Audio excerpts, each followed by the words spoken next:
Bonjour et bienvenue à cette deuxième vidéo sur le développement Android. Donc aujourd'hui on va venir approfondir ce qu'on a vu lors du cours précédent et en fait on va venir voir l'architecture logicielle et les briques logicielles fondamentales qui composent le système Android. Il faut savoir que Android c'est basé sur un Linux embarqué, donc ça veut dire qu'on a pris le noyau Linux et on l'a dépouillé d'un certain nombre de modules qui étaient on va dire pas forcément indispensable à son fonctionnement pour en faire une version qui soit compressée, qui soit plus légère et donc qui soit intégrable à des systèmes avec une puissance et des ressources un petit peu réduites. Et Android, dans la mesure où c'est basé sur l'architecture Java, basé sur une machine virtuelle. La machine virtuelle, c'est ce qui interprète le bytecode étant la version compilée du code Java. Donc l'idée c'est on prend le code Java, on le compile, ça fait du bytecode. Ce bytecode-là, il est interprété par la machine virtuelle. Et c'est ce qui donne du coup notre programme ou notre application.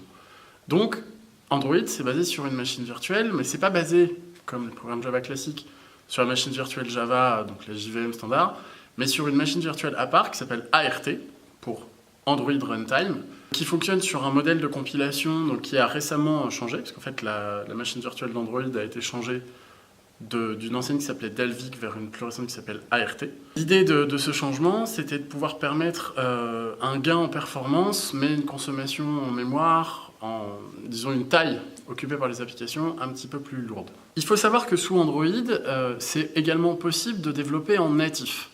Développer en natif, ça veut dire quoi? Ça veut dire qu'on ne développe pas en Java spécifiquement, mais on développe dans le langage sur lequel est basée une bibliothèque ou sur lequel est basée une technologie.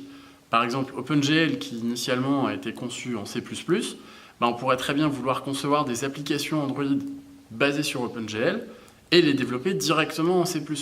Développer en natif, c'est ça, c'est utiliser le langage dans lequel une technologie a initialement été conçue. Et il existe un outil sous Android qui permet de faire du développement natif, qui s'appelle le Android NDK, pour Native Development Kit. Dans les faits, pour toutes les applications très orientées utilisateur final et fonctionnalités de haut niveau, c'est quelque chose qu'on retrouve peu, puisque en fait, les portages peuvent coûter très cher en ressources et en temps, beaucoup plus cher que de porter une librairie en tant que telle.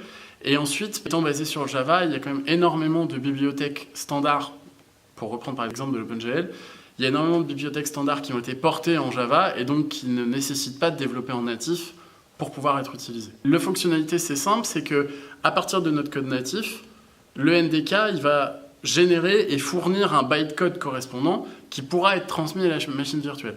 Autrement dit, le NDK, il intègre un certain nombre d'outils qui permettent, même à partir de C++ ou même à partir de Python, par exemple, de générer un bytecode spécifique qui pourra être interprété par la machine virtuelle. Il faut savoir que Android intègre un certain nombre de bibliothèques. Un certain nombre de bibliothèques standards qui sont intégrées au système lui-même et donc qui sont accessibles depuis chaque application. Parmi ces bibliothèques-là, on peut citer libc, qui est la bibliothèque fondamentale de toutes les briques fonctionnelles de base du C. On peut citer SQLite qui permet de faire de la création et de la gestion de petites bases de données qui permet pour chaque conception d'application, donc pour chaque application indépendante, d'avoir une base de données attachée. On peut citer OpenGL pour tout ce qui va être gestion et conception graphique.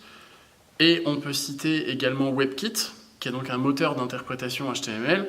On l'a vu au cours précédent et on revient là-dessus, Android, c'est basé sur une architecture en couches. C'est-à-dire que chaque brique logicielle est basée sur une brique en dessous qui lui permet des fonctionnalités plus simples et plus proches de la machine, et elle-même possède une couche au-dessus qui est basée sur une architecture qui, au fur et à mesure qu'on monte et qu'on se rapproche de l'utilisateur final, permet d'augmenter le niveau d'abstraction de nos fonctionnalités. La couche la plus basse sous Android, on l'a vu, c'est le système d'exploitation.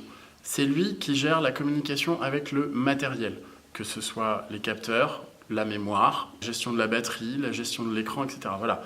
La gestion, la communication logicielle de base avec le matériel, c'est le job de l'OS. Ensuite, au-dessus, on a une première couche qui est une des 3 couches du middleware. Cette première couche étant la couche des bibliothèques fondamentales dans laquelle on va retrouver la libc, dans laquelle on va retrouver OpenGL, etc. Au-dessus de ça, on a une deuxième couche du middleware qui est la couche du JRT ou autrement dit du runtime. Cette couche-là, c'est la couche qui permet de jouer les intermédiaires entre plus haut tout ce qui va être géré par Java et plus bas tout ce qui va être géré par le système. Cette couche-là, cette deuxième couche du middleware, c'est la couche qui contient la machine virtuelle et un certain nombre de bibliothèques Java de base. Encore au-dessus, la couche la plus haute du middleware est la couche du framework d'Android.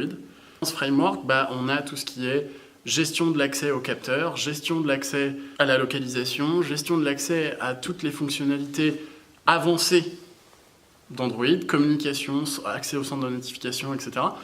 Et cette brique-là, c'est la couche côté Java, c'est-à-dire que c'est vraiment, quand on veut concevoir une application, en fait, les différentes classes du framework vont jouer le rôle d'interface de communication entre l'application qui est conçue et gérée par le développeur et plus bas, le système et les différentes briques Java. Voilà, c'est tout pour cette deuxième vidéo sur l'architecture logicielle d'Android, l'architecture en couche et les différentes briques logicielles, notamment le noyau Linux embarqué, notamment ART, qui composent la structure globale du système. Merci d'avoir écouté cette vidéo et rendez-vous pour la prochaine qui clôturera ce premier cours et dans lequel on parlera de pratiques et de modèles de développement spécifiques à Android. Merci.